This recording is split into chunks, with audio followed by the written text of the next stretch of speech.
नहीं चाहेगा तो आपको न्याय नहीं देगा। सरकार जब तुम्हारी होती है तो न्याय नहीं होता है, जब सरकार नहीं होती तो न्याय आपके साथ नहीं होता है।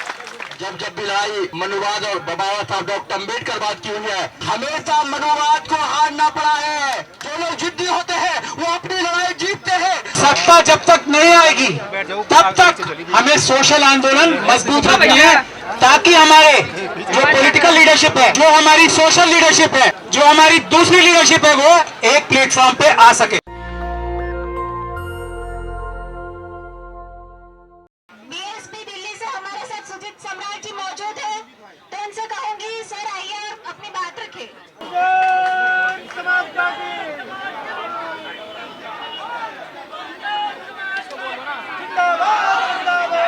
सभी को क्रांतिकारी जय भीम। पीछे से बोला थोड़ा सा बोलना, वकील तो थोड़ा सा नहीं बोलते, वैसे ज्यादा बोलते, मगर मैं समय का ध्यान रखूंगा। साथियों, बहुजन समाज पार्टी ने आज समर्थन दिया है और बहुजन समाज पार्टी उस समय से लड़ाई लड़ती आ रही है। आप सब लोगों को पता है, हर समस्या में बहुजन समाज पार्टी सबसे आगे रहती है। मगर कुछ मुद्दे हैं यहाँ पर कि नौकरी नहीं, न्याय चाहिए। कौन देता है न्याय? और लक्ष्मण जी कह रहे थे अभी कि ये मनुवादी बना रहे हैं अपनी उसको यूनिवर्सिटी को, हम फूले अम्बेडकरी यूनिवर्सिटी बनाना चाहते हैं। अरे कैसे बनाओगे आप फूले अम्बेडकरी यूनिवर्सिटी? तो बहन कुमारी माँ उत्तर प्रदेश में थी तो गौतम बुद्ध यूनिवर्सिटी बनाने का काम किया। सरकार जब तुम्हारी होती है तो न्याय नहीं होता है, जब सरकार नहीं होती तो न्याय आपके साथ नहीं होता है।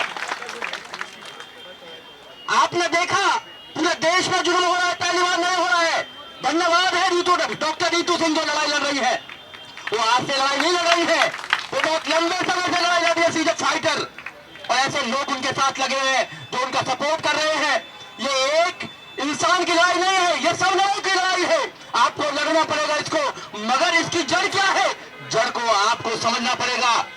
वो क्यों अपने लोगों को डालने का काम कर रही है, क्यों वो कैडर को डालने का काम कर रहे हैं? क्योंकि सरकार उनके पास में है। जब तक आप सरकार नहीं बनाएंगे, जब तक आपकी समस्याओं का समाधान नहीं होगा, सारी विपत्तियों के मालिक आप हैं, सारे विपत्तियों के मालिक आप हैं, मगर सारे संपत्तियों के मालिक वो बना रखा है आप लोगों ने। क्यों? क्योंकि सरकार की ताकत उनके पास है। मगर आप अपनी सरकार नहीं बनाएंगे। सब लोग बहन कुमारी मायावती अपने नेताओं पर कटाक्ष करते हैं, मगर काम करने के लिए कोई तैयार नहीं है। उनको अच्छा बनाने के लिए कोई तैयार नहीं है, लोगों को न्याय दिलाने के लिए कोई तैयार नहीं है, अपनी ताकत बनाने के लिए तैयार नहीं है। तो ऐसे भाषणों से कोई फायदा होने वाला नहीं है। जब तक आप अपनी सरकार नहीं बनाएंगे आपको न्याय नहीं मिलने वाला है। अगर न्याय चाहिए, आपको परमानेंट इलाज चाहिए, तो अपनी सरकार बनानी पड़ेगी सेंटर के अंदर। न्याय राजा के ऊपर डिपेंड करता है, न्याय तो राजा के ऊपर डिपेंड करता है। राजा का मन चाहेगा तो न्याय देगा, राजा का मन नहीं चाहेगा तो आपको न्याय नहीं देगा। जैसा वो है पिछले 2 महीने से बैठी हुई है, क्या किसने न्याय की बात करी? नहीं बात करी, न्याय की बात करी, क्योंकि वो आपको न्याय नहीं देना चाहते, आपके साथ में शोषण करना चाहते हैं। इसलिए उनसे उम्मीद करें कि न्याय के लिए तो खड़ा होना पड़ेगा आपको। मैं डॉक्टर रीतू से पहले भी बोल के गया था, आपकी जगह यूनिवर्सिटी के अंदर नहीं है, आपकी जगह पार्लियामेंट के अंदर है। आप क्यों डिसाइड नहीं करिए, आपको पार्लियामेंट जाना चाहिए। अरे आप जैसे लोग पार्लियामेंट नहीं जाएंगे तो समाज की आवाज कौन उठाने का काम करेगा? आपको जाना होगा, नौजवानों को आना पड़ेगा। जिसके भी पूछो अपने बच्चे को क्या बनाना चाहते हो? मैं IAS बनाना चाहता हूँ, डॉक्टर बनाना चाहता हूँ, इंजीनियर बनाना चाहता हूँ, आप जैसा वकील बनाना चाहता हूँ। अरे बाबा साहब डॉक्टर अम्बेडकर, मान लो काशीराम साहब, बहन कुमारी मायावती कौन बनाना चाहेगा जिन्होंने हमारी लड़ाई लड़ने का काम किया? अरे बाबा साहब नहीं होते तो मैं खड़ा होता क्या? नहीं खड़ा होता। मान लो काशीराम साहब नहीं होते तो क्या हम इस देश में सोच पाते कि देश की प्रधानमंत्री की कुर्सी पर बैठ सकते? नहीं बैठ सकते थे। इसलिए मेरे साथियों, आपको समझना पड़ेगा, जड़ को समझना पड़ेगा। अगर आप जड़ को नहीं समझे तो ऐसे कितने लोगों के साथ में अत्याचार हो रहा है, होता रहेगा, सदियों से होता आया है, क्योंकि उनको आदत है। और मैं एक बार और बताना चाहता हूँ, जब जब भी लड़ाई मनुवाद और बाबा साहब डॉक्टर अम्बेडकर बात की हुई है, हमेशा मनुवाद को हारना पड़ा है। चाहे बाबा साहब का समय हो, चाहे काशीराम साहब का समय हो, ये लड़ नहीं सकते। और जो लोग जिद्दी होते हैं वो अपनी लड़ाई जीतते हैं। आपने बाबा साहब डॉक्टर अम्बेडकर को देखा, उन्होंने जिद करी कि मैं हजारों सालों की गुलामी को काट दूंगा, संविधान बनाकर हजारों सालों की गुलामी को काटने का काम किया। माननीय काशीराम साहब ने जिद करी कि मैं इस देश के अंदर आपको राजनीतिक सत्ता देकर जाऊंगा। उन्होंने उस चीज को भी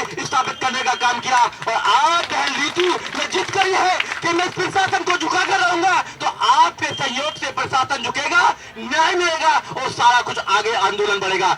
जय भीम। आप लोगों को ये बताना चाहता हूं कि ये आंदोलन नौकरी नहीं न्याय क्या है उतना वो ये है कि जैसे अभी मुझसे पहले वक्ताओं ने कहा कि अल्टीमेट सॉल्यूशन, फाइनल सॉल्यूशन है सत्ता, लेकिन सत्ता जब तक नहीं आएगी तब तक हमें सोशल आंदोलन मजबूत रखनी है, ताकि हमारे जो पॉलिटिकल लीडरशिप है, जो हमारी सोशल लीडरशिप है, जो हमारी दूसरी लीडरशिप है, वो एक प्लेटफॉर्म पे आ सके।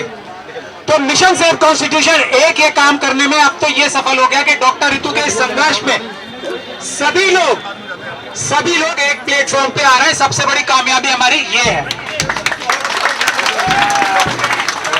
इसके लिए हमें सबसे महत्वपूर्ण बात है शांति, धैर्य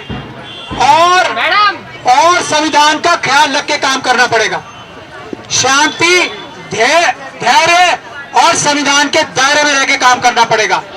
हम यहां से जो अब मार्च करना चाह रहे हैं, मैं उसके बारे में बहुत महत्वपूर्ण बात बता रहा हूं। सब लोग बैठ जाए, मेरी बात सुने ध्यान से। बैठ जाए सब नीचे बैठ के मेरी बात सुने। पहले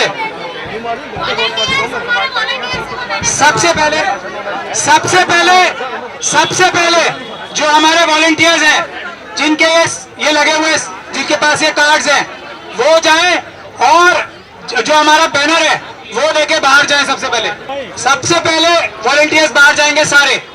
आप सब लोग यहीं रुकेंगे, अभी बिल्कुल डिसिप्लिन से काम होगा यहाँ पे। नेशनल दस्तक की आपसे गुजारिश है कि अगर इसको बचाना चाहते हैं तो नेशनल दस्तक को सब्सक्राइब करने के लिए रेड कलर के सब्सक्राइब बटन को दबाएं, फिर बेल आइकन की घंटी दबाएं। नेशनल दस्तक को बचाने के लिए बहुत जरूरी है कि हर खबर को शेयर करें, लाइक करें, कमेंट जरूर करें।